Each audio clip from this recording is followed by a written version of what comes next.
Way. Am I up? Am I good? All right. I'm going to open us in prayer. And we're going to get going. Heavenly Father, I thank you for today. Thank you for the blessings that you give us every single day. I thank you for the beautiful day it is outside. I thank you that we'll probably see a few more people here today, and that would be great. And Father, I just, thank you for your word and the blessing that comes from it, Father. And all of these things are because of Christ, and it is in his name and for his sake that we pray. Amen. Okay, so we got new batteries. And so I'll try to periodically check and make sure this thing is going. But if it's not, let me know.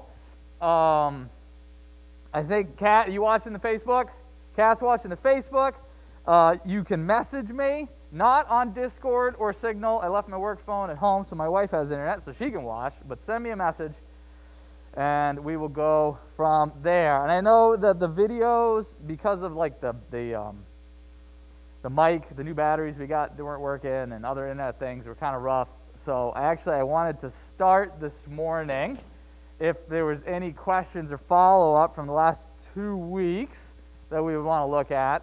So 2 weeks ago, I went through Daniel chapter 9 and the 70 weeks prophecy. And then last week, we started going through Revelation. We went through Revelation chapter 6 and the first 6 seals, and we spent most of our time talking about the 4 horsemen. And then did a little rabbit trail at the end about dual fulfillment prophecies, because people have been asking me about that. And the goal of today is try to start going into chapter 7. Sound good? All right. So again, anytime, any of this stuff, we'll come back around again. If we want to talk about it, we can do it. Okay, so Revelation chapter 7 begins with, after this I saw. Okay? And so he's connecting it back to the vision that he saw in chapter 6, which is tied into what has been happening. Oh man, I'm already getting winded.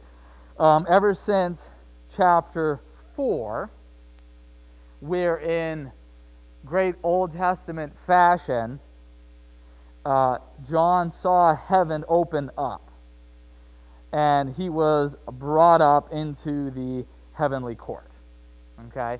And so he's been seeing these events transpire, and it's everything that got started with the proclamation of the scroll and finding someone who was worthy to open it, and that was Christ. And Christ started popping the seals in chapter 6. Okay, and the first 4 seals were the 4 horsemen, and then the 5th seal is about the completion of the martyrs, and then the 6th seal, we have this cosmic upheaval and wrath of God, and the great day of God's wrath has come, and who can stand? And that is how chapter 6 ends up. Okay, so then chapter 7 kicks in. All right, and so we're going to see, there's going to be kind of 2 pieces of what is going on here. Okay? All right, and so the first piece is going to be concerning the 144,000. All right? And so John is there, and he says, after this I saw, and we have this weird little interlude here, because we know there's 7 seals, and John has only described for us 6 seals. And even though that 6th seal, the proclamation is that the great day of their wrath has come, and who can stand? The wrath of God and the wrath of the Lamb, that there's still a 7th seal that's coming. And we know, again, because we're at the tail end of history on this one, that not only do we have the 7th seal to finish, but there's also 7 trumpets and there's 7 bowls. Okay? And we're going to talk about how all that's going to work here as we move forward. So after this, I saw 4 angels standing at the 4 corners of the earth, holding back the 4 winds of the earth, that no wind might blow on the earth or sea or against any tree. Then I saw another angel ascending from the rising of the sun, with the seal of the living God, and he who called with a loud voice to the 4 angels who had been given power to harm the earth and the sea, saying, do not harm the earth or the sea or the trees, until we have sealed the servants of our God on their foreheads. And I heard the number of the sealed, 144,000 sealed from every tribe of the sons of Israel.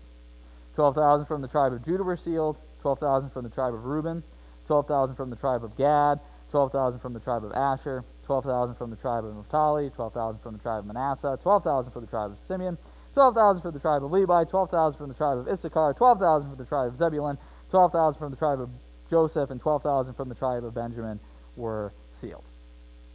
Okay? And so that's our first chunk. All right? Okay, so this is one of those things where I don't even know. I'm struggling this morning with my brain and everything. All right, so, and again, I'm sure at this point, what's that? I know, right? Oh my goodness. And I've there's occasions where I got this two-edged sword thing going here, because I think I'm looking at a lot of people here. You guys are like me and you have glasses. Masks and glasses get complicated because it fogs, and for me, like when I'm driving, it's like, because I have to wear my mask when I'm driving to school when I have the kids in the van. So I bring the mask. If I bring it way up here and then put this on, my glasses don't fog. But then something about this point of contact, sometimes it gives me this headache, and so it's like this double whammy. Okay, so I'm assuming, at least my crowd here, I'm guessing a lot of people out there who are very familiar with, again, the traditional futurist, dispensational premillennial kind of interpretation of the book, is that we have here a situation in which God is calling out 144,000 specific faithful Jews, and they're usually described as like Jewish evangelists. Okay, and this is built into the system of the church has just been raptured out, so there is no evangelical presence on the earth. And this is God bringing up his new kind of evangelical movement that is going to then go forth and take the gospel either to the Jewish people or the Jewish people and the Gentiles, depending, again, which type of futurism you go with. Either only Jews are going to get saved during the tribulation, which is a popular teaching, or that Jews and Gentiles are going to get saved. But either way, this is kind of the core of that. Okay? Again, within that system of eschatology, completely makes sense and it's great. Okay? So of course, as we have been approaching the book, I'm approaching it from a more preterist perspective, and that doesn't work anymore. And I don't think that's what's going on right here. Okay? So I'm going to kind of walk you through what I think is going on right here and how it connects into what it is that we have been talking about so far, and then also kind of where we're headed from here. Okay? Go ahead.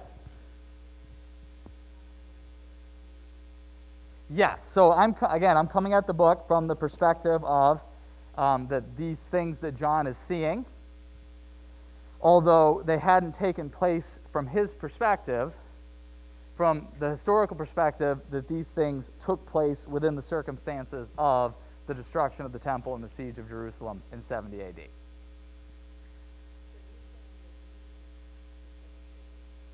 Right. Yeah, or no, the idea that this is a specific 144,000 Jewish evangelists that are going to be doing the work of taking out the gospel because the church has been raptured. Because that already, we've gotten to this point where, like, if I'm going to stand up and say all this already happened, then that idea doesn't work because the church hasn't been raptured, all this other stuff. So what do I think is going on here? Okay? And it's going to connect back to some of the stuff that we talked about last week, and it's going to set the stage for what is coming next when we talk about the bowls and the trumpets. Okay? And part of it goes back to a discussion that we had earlier, and a reminder that the events of the book of Revelation do not take place in chronological order. We saw this specifically when we were looking at the doctrines of the beast. We have the beast persecuting the church in chapters 11 before the beast is even introduced in chapter 13. And so John, as he's going through this seeing of these future historical events, the visions that are being given to him are not coming in the order that those historical events are going to take place. They're coming in a more thematical order, and then sometimes we go back and we fill in more of the details, and then sometimes we have to wait quite a while. And again, we saw this with the visions of the beast, and that the beast comes up again all the way in chapter 17. And so we kind of jump in and out. And I think there's something similar that is happening right here. And it's something that is similar to what, again, conservative scholarship has always said about some aspects of the book of Revelation, that sometimes we have a passage where we're going back and we're talking about something we've already talking about, but either filling in details or we're coming at it from a different angle. And so I think what actually is happening is we had Revelation chapter 6, and I think, personally, that Revelation chapter 7 is actually going through the same events, but it's coming at it from a different perspective. And the perspective of Revelation 6 is the perspective of judgment, and the perspective of Revelation chapter 7 is of the martyrs / salvation. All right, so why do I think that? Two reasons, okay? So we started in Revelation chapter 6. So we have seals 1 through 4 are the horsemen. Okay? And last Sunday, I tried to make the case to everyone that these are the horsemen of Zechariah, specifically chapter 1, and I forget what the other chapter is. One of my second and third grade students made me a bookmark from the Bible. And we have, let me get there to Zechariah. The passage, I gave them to you before, but the videos can be sketchy sometimes. Why do I have such a hard time finding Zechariah? It's like the second last book of the Old Testament. There we go. And 6. Okay. All right. And in Zechariah 6 specifically, so Zechariah 6, 5, these 4 angelic horsemen are identified with the 4 winds of heaven.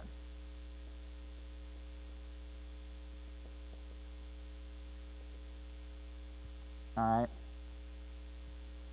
And what we have here in Revelation chapter 7 is we have 4 angels standing at the 4 corners of the earth holding back the 4 winds of heaven.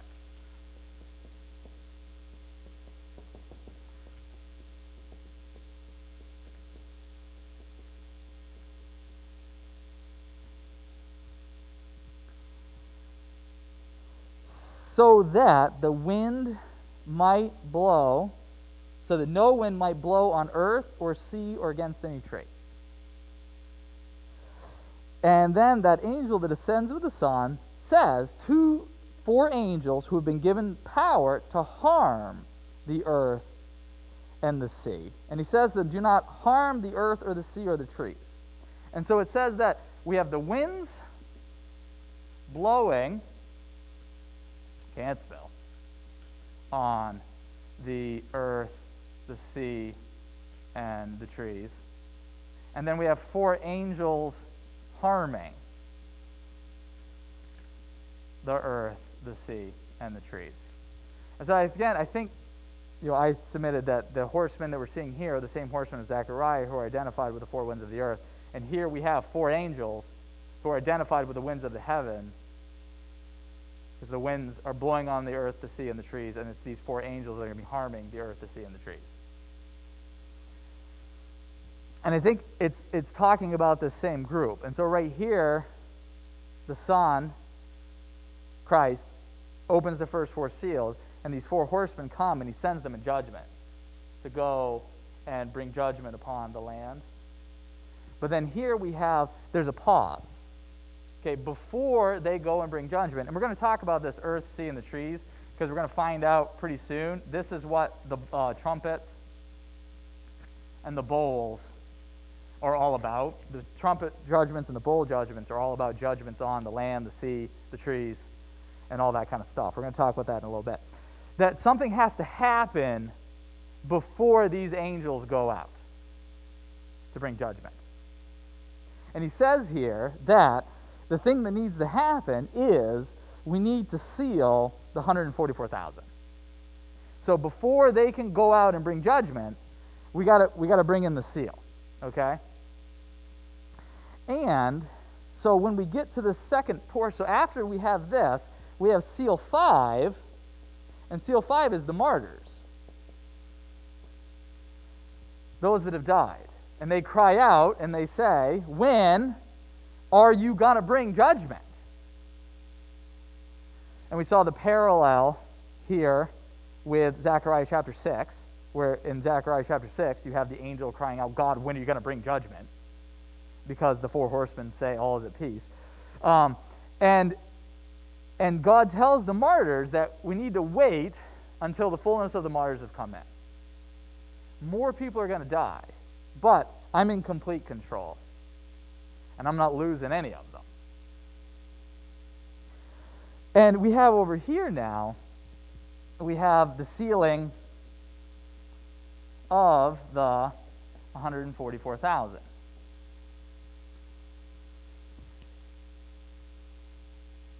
And I'm going to come back and we're going to talk about who are these. Well, I'll tell you who I think they are, and then I'll kind of make my case for it, and we'll talk a little bit some of the interesting things that come out in this 144,000. Because I think what we have here is one of the examples that I talked about earlier, where John is going to hear a proclamation, he hears something, and then he's going to see that thing, and it's not what he sees and what he hears. There's going to be this form of Hebrew parallelism. We already saw that way back in chapter 5, because John hears the Lion of the tribe of Judah, the root of David, is conquered so that he can open the 7 seals. And then he sees Jesus, but when he sees Jesus, does he see a lion? No, he sees a lamb. Now, those things are still both true. He is looking at the lion, but it's this contrast. Jesus is the lion, and he is the lamb. Okay? And so, okay. Ooh, go ahead. Yeah, go ahead. Yeah.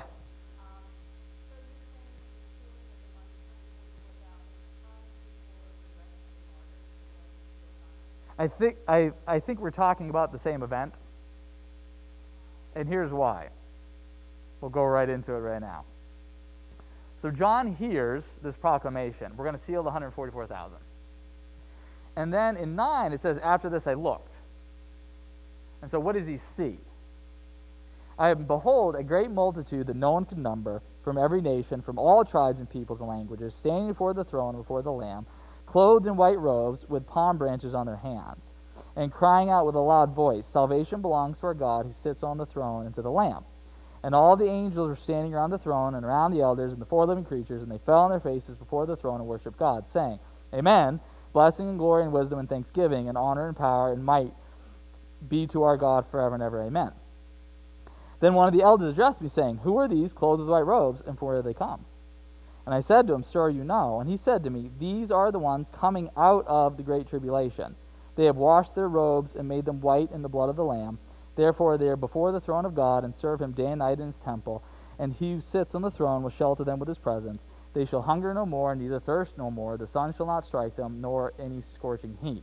For the Lamb is in the midst of the throne, will be their shepherd, and he will guide them to springs of living water, and God will wipe away every tear from their eyes. And so John hears, we're going to seal the 144,000, and then he looks, and he sees this great multitude. And when this great multitude is identified to him, it says, these are the ones coming out of the great tribulation. And I think what that means, these are the coming out of the great tribulation, is these are the ones that are died. These are the martyrs. Identifying them with the group here, and we see that similar language of these guys were given the robes, the white robes, and here these guys, they've washed their robes, made them white in the blood of the Lamb. And this language that we have here about, God wiping away every tear from their eyes, this is what we would traditionally associate with someone, going to heaven and not experiencing the pain and the sorrow of this life. And so I think that's these two things put together. The four horsemen, which I've associated with Zechariah, and the association here with these four angels and the four winds, which we already have associated with the four horsemen of Zechariah. And then the martyrs, seeing that same parallelism here in Revelation chapter 7. And I did get a message, and it was my wife reminding me of a verse in Psalms 104:4. He makes his winds his messengers, flames of fire his servants. And there is a connection made in the Old Testament between angels and the winds. Although that verse has haunted me in many discussions about angels and stuff, but we'll talk about it in systematic theology when we talk about angelology. And so that's what I think is going on here.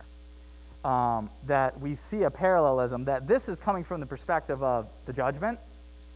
These guys are sent out to bring judgment. And then there's the question of, well, what about the martyrs? And in chapter 7, God is answering that question. That the judgment is actually being restrained until God has sealed all the martyrs. And not a single one of them are going to be lost.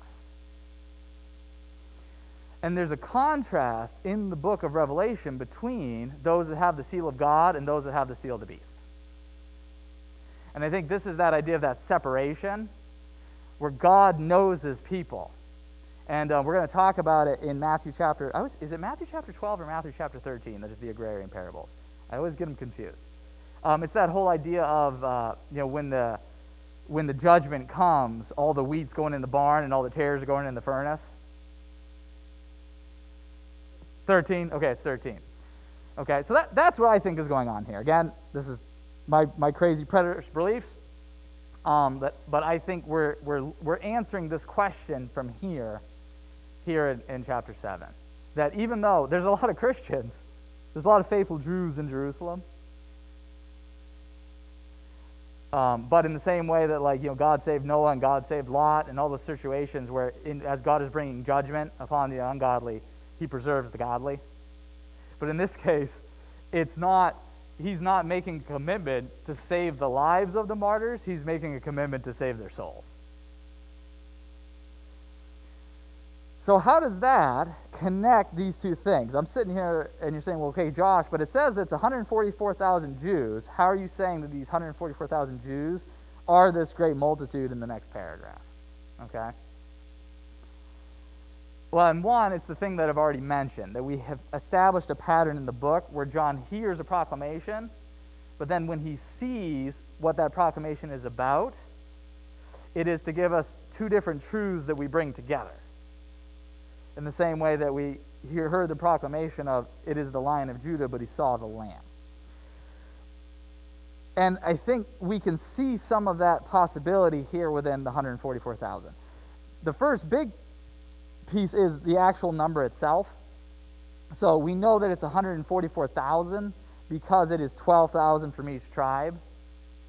And so we have our number 12, which in the book represents the fullness of the people of God. We're going to see that more often, times this big power of 10. So again, it's this idea of this vast number.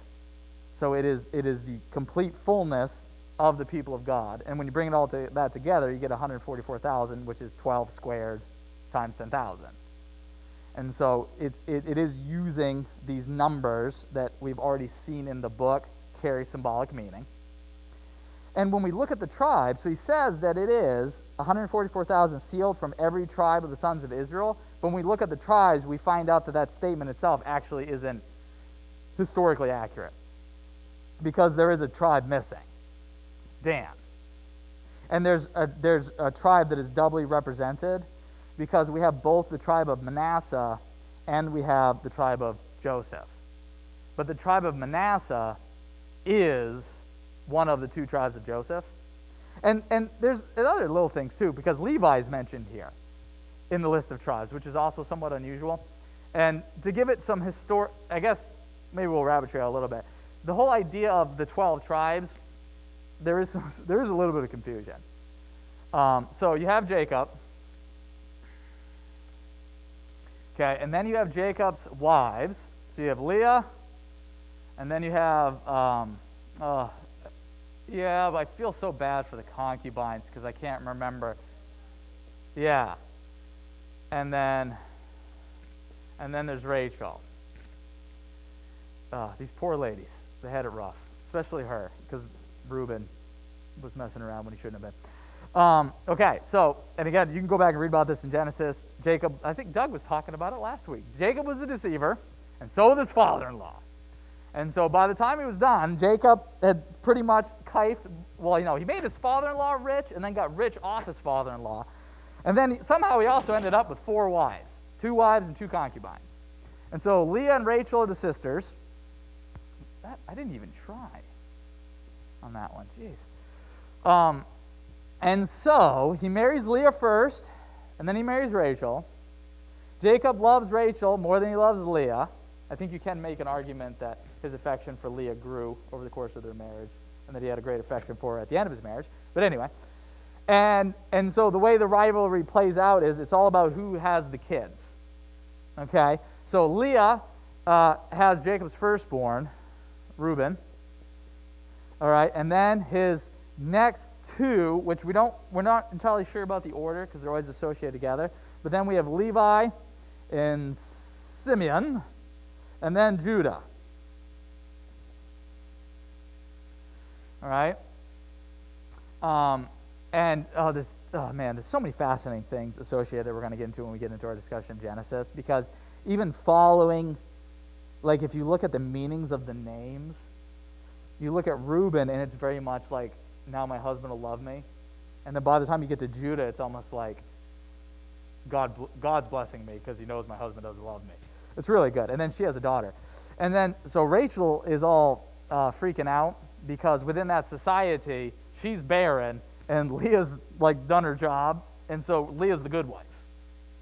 And so Rachel has this great idea, which, I mean, she might have gotten from her grandmother because Sarah did the same thing.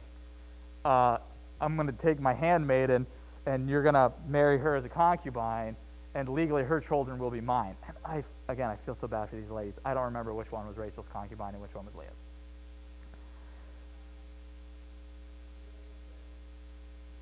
Okay.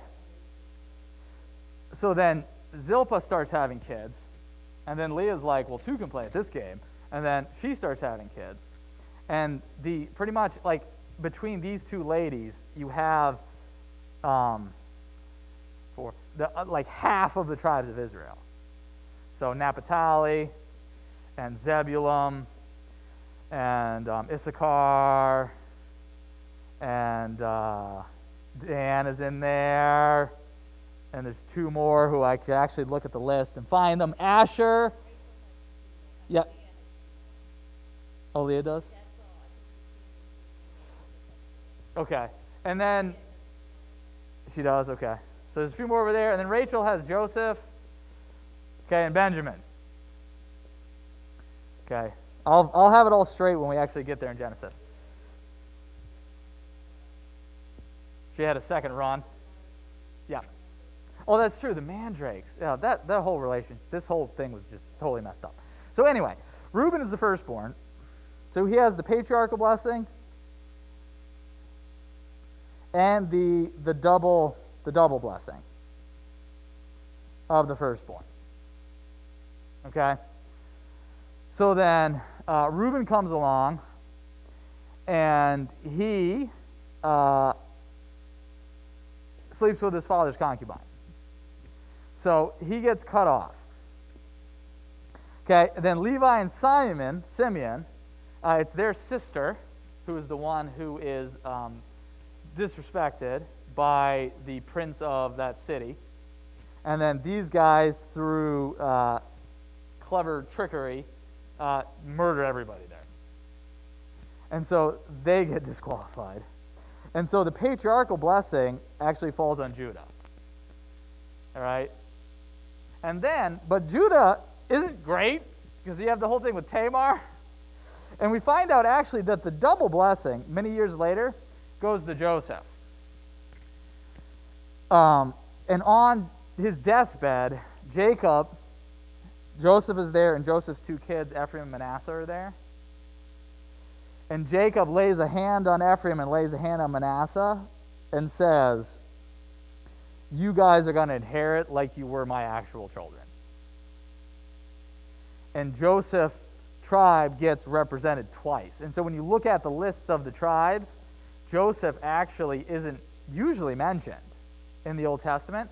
Instead, it's Ephraim and Manasseh.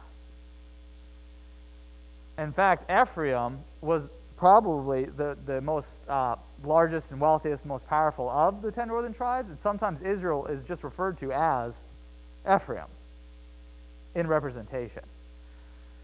But if you sit down and you count them now we got 13 tribes. And what ends up happening is you got Levi. And I'm going through this stuff real quick. But if you look at when Jacob, again, he's about to die, he goes through and he makes prophetic blessing on all of his kids. And one of the things he says is that Simon and Levi are not going to inherit land, basically. We see this with Simon. His allotted land was inside of the tribe of Judah. And when the 10 northern tribes rebelled, Simon had to abandon it. And so their lands got subsumed within the tribe of Judah.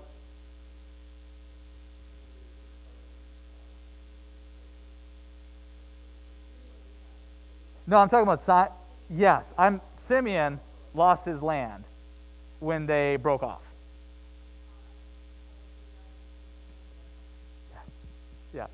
In fact, in the curse, Jacob specifically references, because of what you did that day, you guys are going to lose out on land inheritance. But what's interesting with, Yeah. So when Moses goes up on the mountain, he's doing his thing. And then the Israelites are making the golden calf. Moses comes down off the mountain and he says, is there anybody who's still for the Lord? And the tribe of Levi says, we are. And because of their act that day and their faithfulness, God says to them, okay, I told you guys I want every firstborn for my priesthood. I'm going to trade you. I'm going to give you back the firstborns. You give me the tribe of Levi. And so there's a way in which Joseph's prophetic, Levi didn't have the land. But God took what was that curse and he turned it into a blessing. And so Levi is usually removed from the list of the tribes because they're God's special tribe.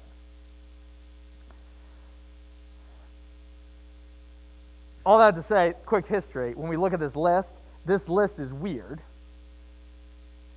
because it includes Levi, it doesn't include Dan, and it includes Manasseh as Manasseh, and then it renames Ephraim as the tribe of Joseph. And it leaves out Dan. And there's a lot of question as to, okay, what is going on here? Why is Manasseh referred to as the tribe of Joseph, and why isn't Dan here? And there's some wonderful study out there about the whole thing. The common idea is that because Ephraim was representative of the 10 northern tribes, in this list it is not representative of Ephraim because of their role kind of representing the rebellion of the 10 northern tribes. And so it's back to being Joseph's tribe. Whereas Manasseh, again, even though it was part of that 10, in the circumstances of the conquest of Canaan, Manasseh was held to be especially faithful. Because half of the tribe of Manasseh, as well as the tribe of Gad, asked if they could have the land on the other side of the Jordan. And Joshua says, you can, but you got to send your warriors to fight. Because you're not going to relax in your land before your brothers get there. And they were so faithful that actually Joshua had to say, okay, guys, now you actually can go home. You did enough. And so that's why he stayed in there. And then Dan is a very interesting tribe these guys, if you look in the book of Judges, they couldn't drive the Canaanites out of their allocated space. And so what they ended up doing was they took some of their members and they said, okay, go find us a place that we can live. And on the way, those guys, they found this guy who had set up his own idol and got his own Levite to be his priest. They stayed with him. And then they go up north and they found this group of people that were related to the Syrians, who were a very peaceful agrarian society. And basically they said, well, we can totally take these guys out. We can kill them and take their land. So they go back down and they tell Dan, like, we found a land with a group of people that we could beat. And again, this group, they were not Canaanites. God didn't say anything about them. It was outside of what the land allocation was. And so they go up to do this, and on the way, the guys are like, hey, this dude over here, he's got his own idol, and he's got his own Levite. And so the leaders of Dan go into that Levite, and they said, look, here's the situation. You could be a priest and a father to one household, or you come with us, and you can be a priest and a father to our entire tribe. And so they steal that dude's idol, and they steal that dude's priest to have their own priesthood. And then they go up and they kill these people that God had no problem with, and they take their land. And so they kind of abdicated both their status in the land and their connection to the Levitical priesthood.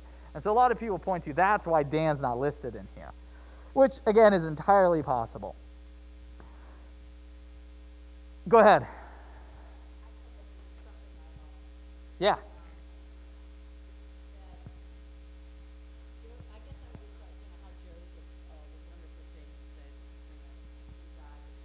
Yeah, yeah, yeah.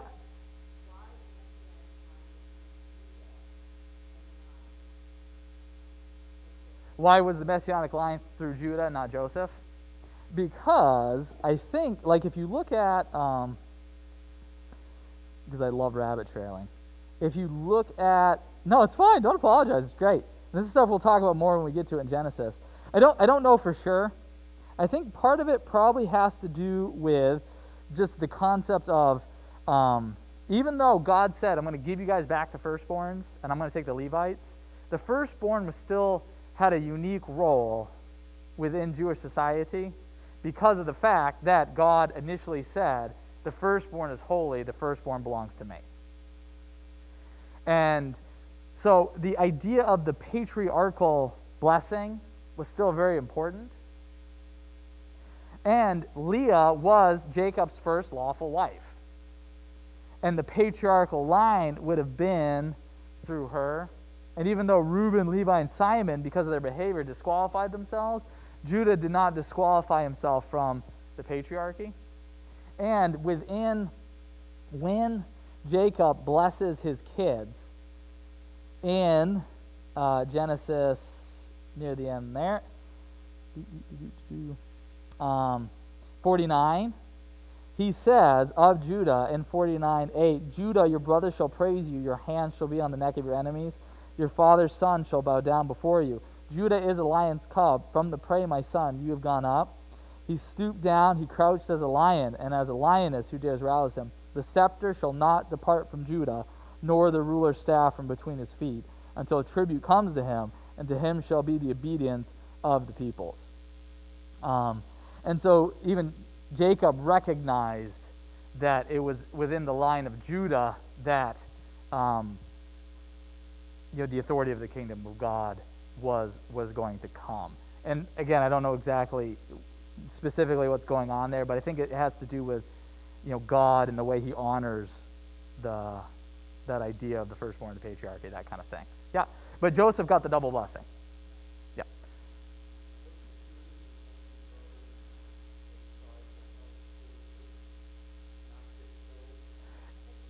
Well, actually, it's a double. So the question wasn't Judah the only brother who tried to help Joseph? So initially, when he first got sold, it was Reuben.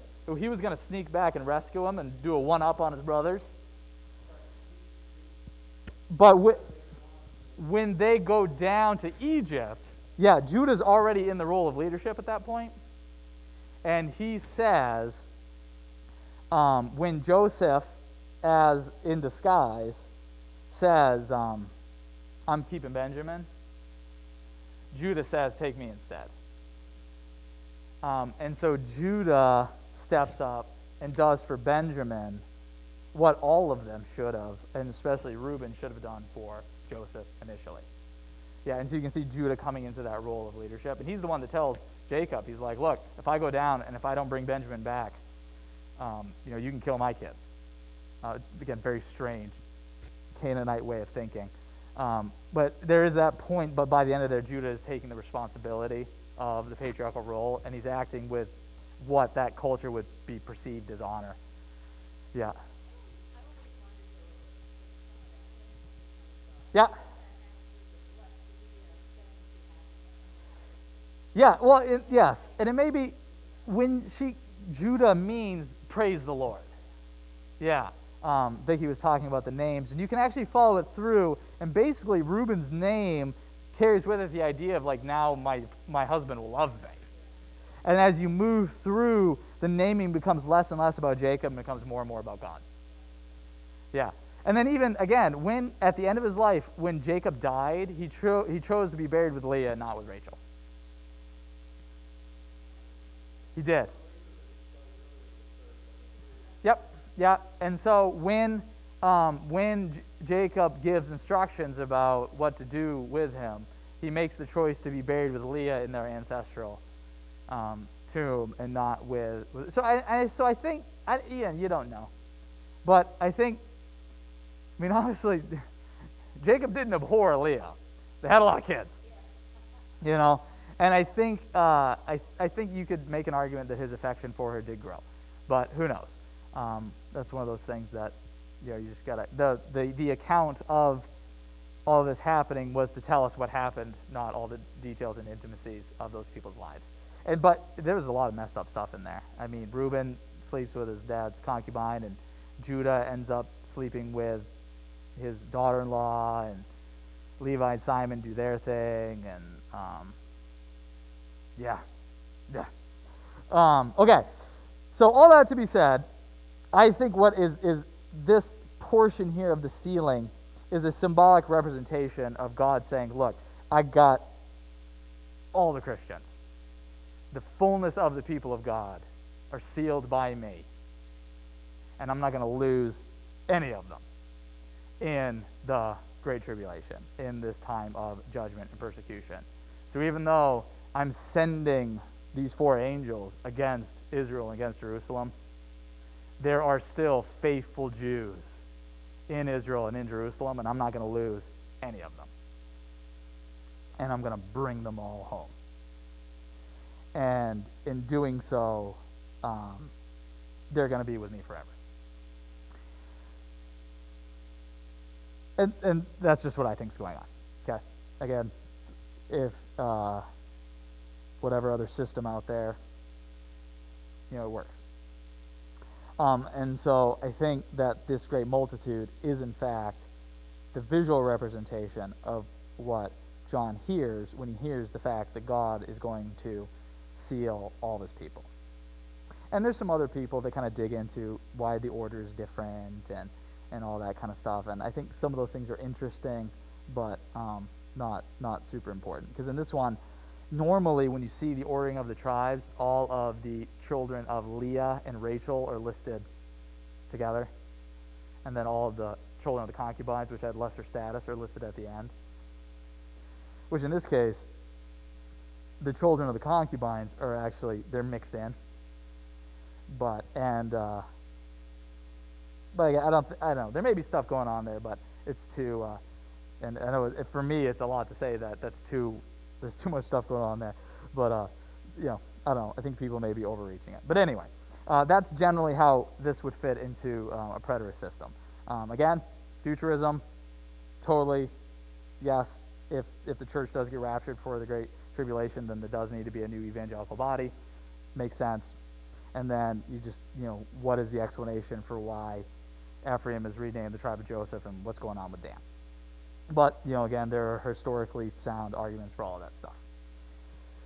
Now, where is that coming in with the bowls and the trumpets and all that kind of stuff? Well, so after we have this vision where John sees, or he hears about the sealing, and then he sees these martyrs, these people who have washed their robes and made them white in the blood of the Lamb. Now the Lamb's going to open the seventh seal. Okay, and again, I think we had a pause there because we needed to address the issue of the martyrs in chapter 6. All right, and then we get to Revelation 8:1. And we pick up the narrative, and the Lamb opens the seventh seal. And when the Lamb opened the seventh seal, there was silence in heaven for about a half an hour. Then I saw the 7 angels who stand before God, and the 7 trumpets were given to them. And another angel came and stood at the altar with a golden censer, and he was given much incense to offer with the prayer of all the saints on the golden altar before the throne. And the smoke of the incense, with the prayer of the saints, rose for God from the hand of the angel. Then the angel took the censer and filled it with fire from the altar and threw it on the earth. There were peals of thunder, rumblings, flashes of lightning, and an earthquake. And then in verse 6, now the 7 angels who had the 7 trumpets prepared to blow them. And then verse 7, that angel is going to blow his trumpet. Okay? And we're actually going to have, there's something similar is going to happen in that you're going to have 6 trumpets blown and then an interlude. And it's actually a lot of the stuff that we talked about. That's where chapters 11, 12, 13 come into play. And then it's not going to be until chapter 14 that the final trumpet is going to be blown. And then in 15, we're going to get 7 plagues, which are going to be told in 16 that those are the 7 bowls. And then that one, it's a little bit different because we're actually going to get all 7 in a row. And the relationship between these 3 judgments, the 7 seals, the 7 trumpets, and the 7 bowls, is just a super interesting discussion historically. Because if you give a chance for theologians to disagree on anything in like a safe space, they're going to run with it like nuts. And it's interesting is this is one of the few times in this whole discussion where I can stand up here and say it doesn't matter if you're a preterist or a futurist or a historicist or anything. All of these discussions about the relationships between these 3 judgments all come into play. And so I get to set my preterism aside and just look at this from kind of the big picture of no matter what you are, everybody has, not everybody, but there's a lot of really different ideas about how these things relate to each other. All right, and there's 4 main ones.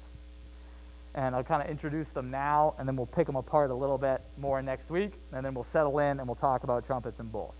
So the first, and probably the one that you're most familiar with, because although it is not the only one that futurists ascribe to, I think it's the one that I think this is the one that most everybody ascribes to probably, is the idea that you're going to have your 7 seals, and then after all the 7 seals are done, you're going to have your 7 trumpets, and then you're going to have your 7 bowls. Okay, and then it's going to flow through that kind of timeline. Yeah, we don't have 7 vowels? Okay, that's good, yeah. All right, and partly because I think this is the most natural reading of the text. It seems to, again, progress chronologically, okay? Now, there's going to be a lot of disagreement about the kind of how much time, okay? Because, again, a lot of people are going to throw this within 7 years. And so sometimes you'll get all of your trumpets and your seals squished into the first 3.5, and then the bowls are stretched out in the last blast because your mid-trib guys like to have the wrath in the back end. And then this is actually where, when you talk about your pre-wrath rapture, which is gaining a lot of popularity right now, they would throw that right in there. And sometimes they'd like it to be at the 3.5, so they squish them, but sometimes they're fine. It can be 2/3 in, and they'll kind of leave it stretched out, you know. So there's some disagreement about that, but again, the main picture is, okay, no, they're lining up. Okay? But then there is probably the next group that you'll see more often than not is that they would look at, especially within the trumpets and the bowls, there is a tremendous amount of similarity between what happens with the first trumpet and what happens with the first bowl, and then the second trumpet and the second bowl, and so on and so forth. And they would say that, again, and then each one of these, they all end with earthquakes, lightning, flashes of thunder, and all that kind of stuff.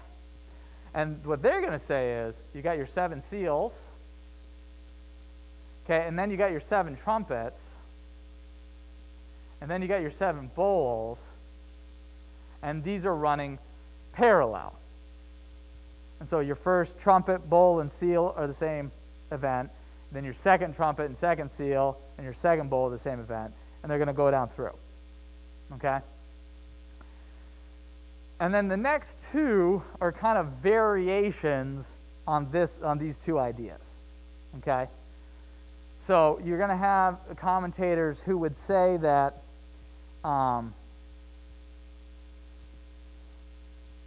so you have your first seal all the way through your 7th seal. And then somewhere in here, your first trumpet is going to kick off. But the 7th trumpet is going to end with the 7th seal. And then the same idea, you're going to have your first bowl, and then it's the 7th bowl. And so they start at different times, but they all wrap up at the same time. And again, people see the similarities, especially between these 2, and that, but there's a lot of similarity between the 7th and all of them, or sometimes the 6th. And then finally, there's some that would say, okay, you got your first seal, and then you go all the way through to your 7th seal, and then inside the 7th seal, you get your first trumpet,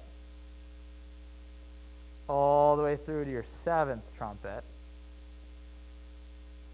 and then inside your 7th trumpet, you have your first bowl, and all the way through the 7th bowl. And the idea is the 7 trumpets are all inside the 7th seal, and the 7th trumpet is now the proclamation of now it's time for God's wrath. And so they would take the groups and they'd stick them in. So again, it's similar to this in that they're all kind of ending at the same time, but it's 1 through 6 done, and then the 7th seal represents all of the trumpets, and then the 7th trumpet represents all of the bowls. And so if you're reading the historical commentaries, it's kind of funny, because you're going to find futurists that are here and preterists that are here. You're going to find futurists that are here and preterists that are here, and you're going to find them all over the place. Because it doesn't matter when they take place to determine how they relate to one another. Okay? And I am not going to go through all of the arguments for all of these. I just like kind of throwing out the things that you'll find if you go research it on your own. These are some of the things.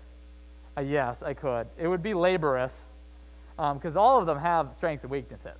And I think the one that I kind of line up with the most is, I think this is what's going on, actually.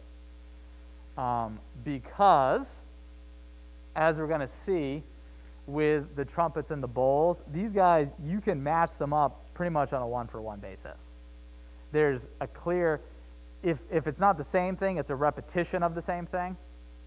And when we looked here, those first 4 seals had to do with, if chapter 7 is a repeat of chapter 6, then those first 4 seals had to do with the judgment against the earth and the sea and the sky and the trees. And that is what the first trumpets, if you look at the first trumpet, it's the earth, and the next one's the sea, and then like those judgments, we're going to see them detailed in the trumpets and bowls. And so I think they're probably all paralleling each other. But that's just me. This is what I believed when I was a futurist also. But I could see the arguments that people make in these ones as well. And I think ultimately this one isn't as super important. It's just kind of interesting. So we'll talk about that more specifically next week. Let me check here. Okay. Yeah. So where are we headed? So we're going to hopefully finish up the bowls and the trumpets. I think I could finish them all up next week. Not next week. Next week, Al Doomy's going to be with us in Sunday school. So that's going to be fun. So the week after that, we'll talk about trumpets and bowls, and we'll see if I can do it in 1 week. And then after we do that, we're going to start getting into the, okay, Josh, if all this stuff happened in the past, is there anything that's going on in the future? Okay. And I'm going to kind of try to bring this idea into the current context of right now. And then where does it go from here?